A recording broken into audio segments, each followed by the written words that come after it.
Well, good afternoon, Sharon. I'm very pleased to talk with you today about the witness blanket and how important this blanket is.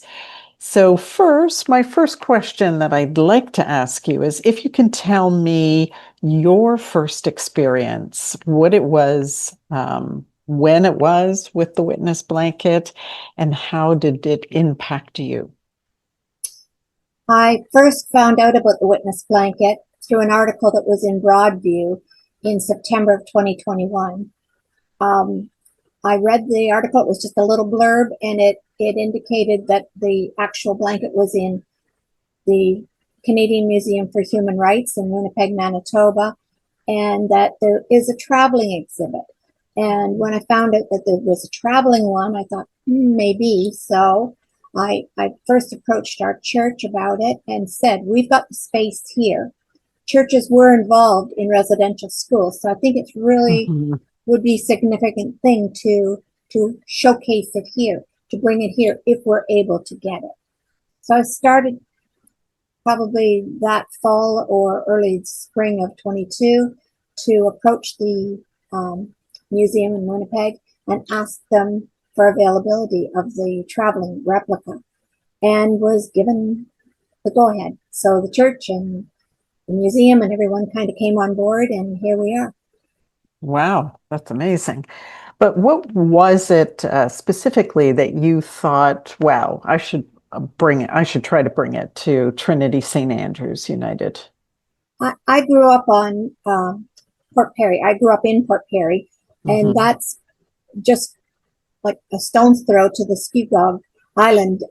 Mississauga is a Scugog Island First Nation.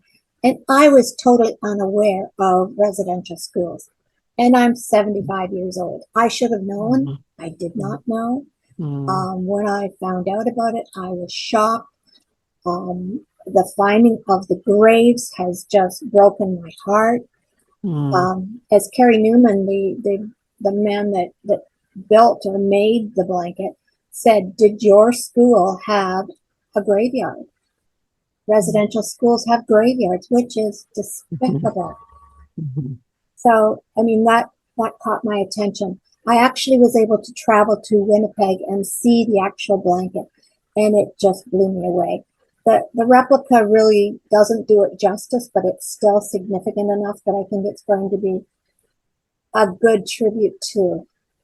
If anyone can go to Winnipeg and see the actual blanket, I highly recommend it. But if you can't, come to Cannington. Yes, Okay. wonderful.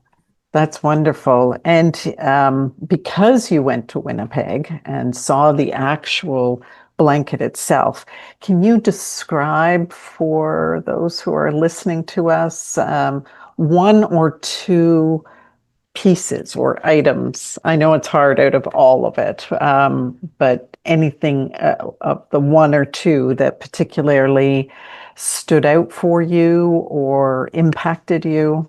Well, one is the United Church of Canada emblem that's on it, that they were part of it. That is Mm, upsetting to me. But mm, there's a braid of hair on it. On the original blanket, um, Carey Newman's sisters actually grew their hair or to contribute to the blanket. Um, he, their hair braids were cut off and placed on the blanket as a symbol of the Indian children coming to the schools. Their hair that they were so proud of was shorn off. It was cut off.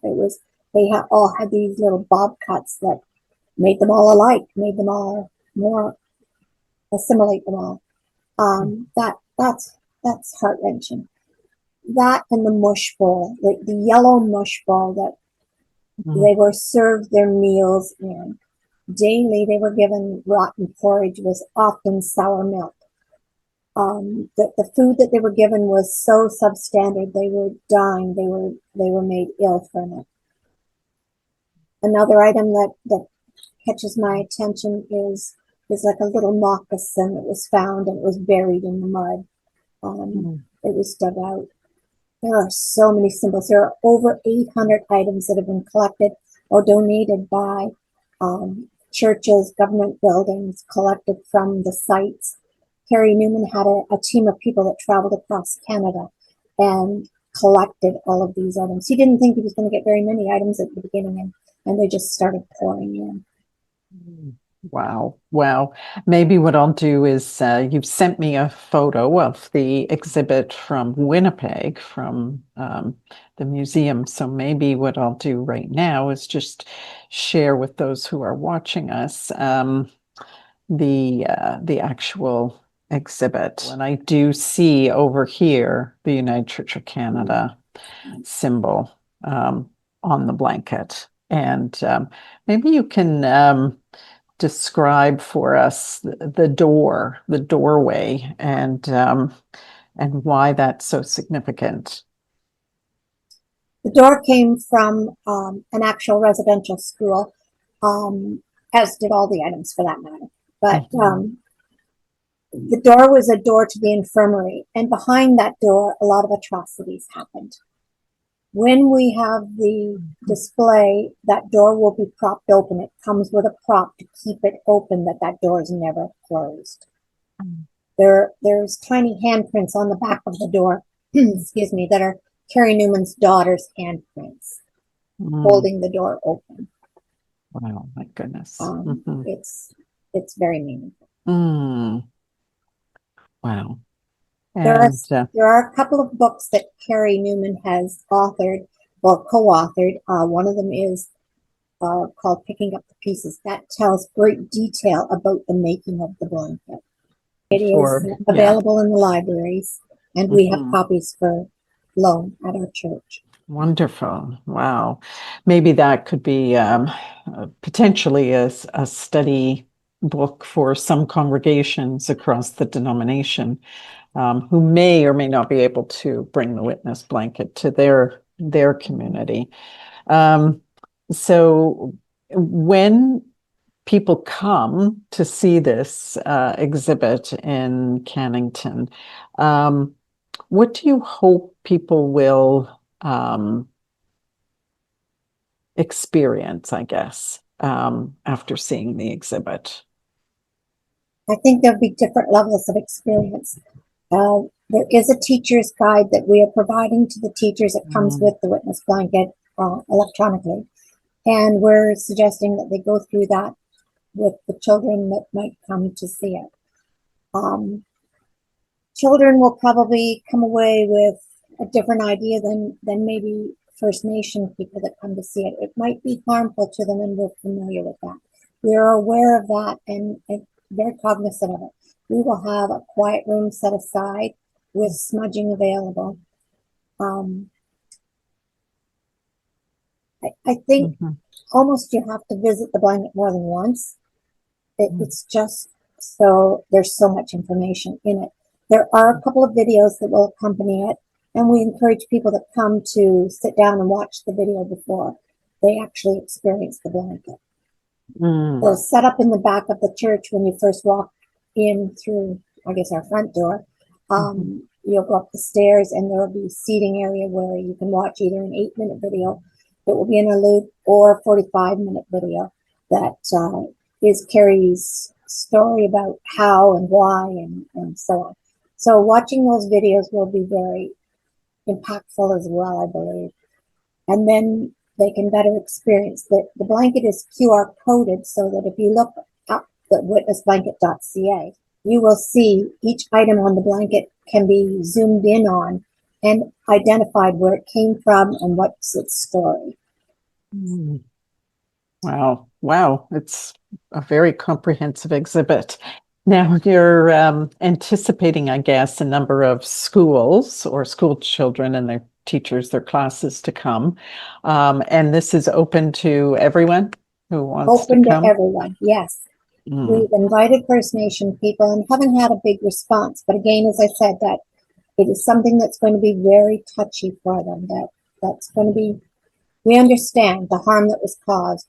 And that's why I want people to understand what harm was caused and why this should never happen. Absolutely.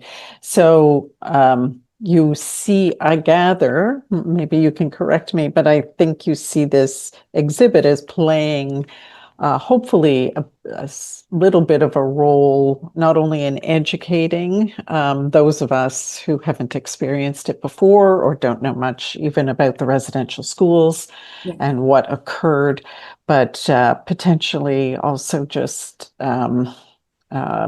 playing a part in the truth and reconciliation that needs to happen between settler and Indigenous peoples. That is my goal. That is my goal. Thank you. Wow. It's extraordinary. And what has it been like for you as well as other volunteers? Because I'm sure lots of people are volunteering and helping to make this happen. What has it been like in preparing to host such an extraordinary exhibit in your community of Cannington? I had no idea. Oh. It has been huge. But I have a team of people that have been so gung-ho, so supportive. I can't tell you. On the committee, there are over 15 people, maybe 20. They come and go and, have different responsibilities. I have one lady, her name is Debbie, and she is coordinating volunteers because we're doing volunteers in 4-hour shifts. Tuesday till Sunday, it's open for noon hour until 8 p.m. We're booking groups to come in, so Debbie is responsible for coordinating all the volunteers. She's got spreadsheets and she's got names. Right. So that's a big job. Another huge job that we've done is our advertising and promotion. And James is an artistic person that has just given so much of his time and his talents to promoting some of the artwork that I've sent to you that I hope that you can show us. We have an item, a trifold brochure that will be handed out to those that visit the blanket, and it details the items, some of the items that are on the blanket. Just gives you a taste of what's on it. But I wanted people to have a takeaway. We also have someone, because the stage area where it will be on display, and because it's so huge, it's 12 meters long. So it's formed in the shape of a curve, so people can walk around it and through the door. But it's on a stage, so we have to have some kind of a barrier to stop people from falling off the stage. So it is accessible. It is wheelchair accessible to go up the ramp, but there is a little bit of a step that we don't want anybody to fall off of. So I have a team that are working on something that is Indigenous that will form that barrier and be tastefully done. Oh boy, there's so many people, and they've all been so helpful. And we've got a team of people who volunteered to help offload the truck. I have hired a contractor to put it together, to assemble it. There's very detailed instructions on how it's to be put together, and then to dismantle it at the end of the exhibit. So this started like 2 years ago, and it's been busy, and we're down to less than a month until the opening. So. Yes. Oh my goodness. Wow. Sounds like it's an incredible undertaking for you and your dedicated volunteers. Now, is there a cost to coming to the exhibit because you're bringing it and everyone's time and talents? And it's all by volunteer. There is no cost. What we do have costs for, and we're so thankful for the Davenport Fund. Thank you so much for that. That grant that you've given to us, because it sure has come in helpful. As I said, we're hiring a contractor, and the biggest cost that we have is the shipping costs. We're not firm on what that will be, but it's going to be almost $7,000. The blanket will be coming to us from Winnipeg. We know that now. When it actually arrives, we're not 100% sure. It's supposed to be the last week of August. Other costs, advertising, promotion, signage. I've hired 2 students to share the cleaning of the washrooms daily. And the exhibit itself is totally free. There is no charge to come and see it. No charge for any of the events that are happening around it. We have our opening ceremony with drumming. We have a closing ceremony with other events. We also are open on Canada's National Day for Truth and Reconciliation, which is September the 30th. We're asking the schools, our local schools, to send the children over to do something for us that day, as well as I have a drummer coming that evening. So, yeah. My goodness. I think I Wow. got lost there on what the question actually was. That's okay. It was just about the cost to those of us who want to come and actually see the exhibit. And No so it cost to is come and free. see it. And No that's cost, just your incredible. time and all the volunteers that are working on it. That's amazing. So what would you say to someone who is unsure about visiting the exhibit, or maybe worried about the fact that it might be too emotional for them? I suggest that they get hold of the books out of the library. Have a look at the book first because it explains why. It tells you why. The one that I've got here standing behind me is actually the children's copy of the witness blanket that's in most libraries. And I would suggest they have a look at that first. Talk to their leaders, their elders, if they're Indigenous, about coming, because we have contacted all of the First Nation people around us, from Curve Lake to Scugogs of Mississauga, Rama, Georgina Island, Hiawatha.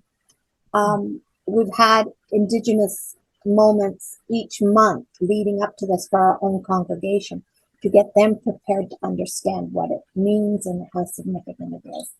So I think if you can get some background information, we are providing an area, as I said, to have a quiet space. So if you need to take a break from it, if any First Nation people want to have an alone time at the blanket, reach out and that will be done. I have a web or email address that I've set up just for the witness blanket, and it's witnessblanket2025@gmail.com. So that comes directly to me. And if you want to book a separate time, even beyond open time. So if you want to come on a Monday when we're traditionally not open, I'll make sure that happens. That's wonderful. And we will put up all of the information at the end of this conversation that we're having. We'll put up the church and the times and the contact for you at that Gmail email. So maybe you can tell me what this process has taught you about the work of healing and remembering, and the need to educate ourselves about what has happened to our Canadian Indigenous peoples. It makes me sad. It is so horribly, horribly sad that this actually happened. It happened in our lifetime. I'm ashamed of that. And I want this to never, ever happen again. So if I can do anything to prevent that, whatever my strengths are, I will. Well, I don't know. But yeah, it's taught me to be thankful, I guess, that I was born white here in Canada. And sad for those that have had issues with it. Our church is an affirming church, and I think I need to point that out, that that's one of the things that we want to offer everyone, is a safe place, safe, secure place where you're not judged. That's wonderful, wonderful. So it does sound like, you've been through an extensive process, as you said from the beginning of our conversation, about not knowing absolutely anything to bringing this extraordinary exhibit to your community of faith, and for the community itself to be part of this. So that's wonderful. Thank you for endeavoring and undertaking this amazing exhibit. So Cannington is kind of located, we're not far from Lake Simcoe, but we're also on the border with Kawartha Lakes and Durham Region. So I personally live in Lindsay, which is in Kawartha Lakes. So we cross borders. So we've tried to publicize the event all around. So it's a huge area, cottage country. Right. Yes, and let me just show folks where it is on the map. Might be a little hard to see, but we will also put up additional information at the end. And you are here, or Cannington is here. Yep. On the map. And so we invite all those who are listening to this, if they can make it to the exhibit, to come out to Trinity-St. Andrew's United Church. So what advice would you give to somebody from a congregation or community of faith group, like an outreach group, or a book study group who is studying some Indigenous books? What advice would you give them if they were considering bringing the witness blanket to their own church or community of faith? Be prepared. It's a lot of work. A group of us actually traveled up to Nipissing University last year because they had it in Nipissing. And so we wanted to talk to them about how and why and what all did you do. So we went up with a list of questions and actually toured the replica there. So we prepared ourselves. The museum in Winnipeg is very helpful. They provide a lot of material to let you know what you're expected to do. I had to sign a 6-page contract, but that was nothing. I also had to fill out a 6-page application just to have picnic tables from the township brought to the church so people could sit outside and have a lunch or whatever. Right. So anyway, it's a process, and I'm willing to help if anyone is interested in doing so. That's great. So anyone can contact you then? Absolutely. I'm available. Okay. The one thing that we considered, is we wanted to have it during the school year where children would be available to come. We wanted to have it early enough in the year that we wouldn't have to deal with snow. So those are considerations that we had. Because we are a church, my granddaughter is our custodian. She's not capable. She goes to university. She's not capable to keep the place clean all the time. So the location that you have it in needs to be spacious enough to accommodate. We've had people ask to have a meeting following, for example, UCW groups. They want to come as a group to visit and then to have their meeting following. So we do have downstairs in the church available that they can use that. The whole church has been booked off to have, because the church is used for other things, for other groups. So the whole 6 weeks that the blanket is there, it will be booked for use by the blanket or visitors to it. So you need to have a space to have it. That would be my recommendation. Right. So space and a number of volunteers, at least, 10 to 15 additional hands, and maybe even more, and a couple of years perhaps to prepare to bring it. Probably just to book it, to be able to book it, because it was their availability. So they were giving me different dates. So I was able to, 2 years ago, select a date. Wow. Okay. But perhaps as it becomes more, wanted by a number of communities for the exhibit, it will get busier. So people should at least contact the museum first to find out about dates. Start with the museum. Okay. That's really good advice. So is there anything else that you think we should know, or those that are watching this, maybe across Ontario or across Canada, that they should know about in relation to this blanket and its importance in telling the story, but also our history?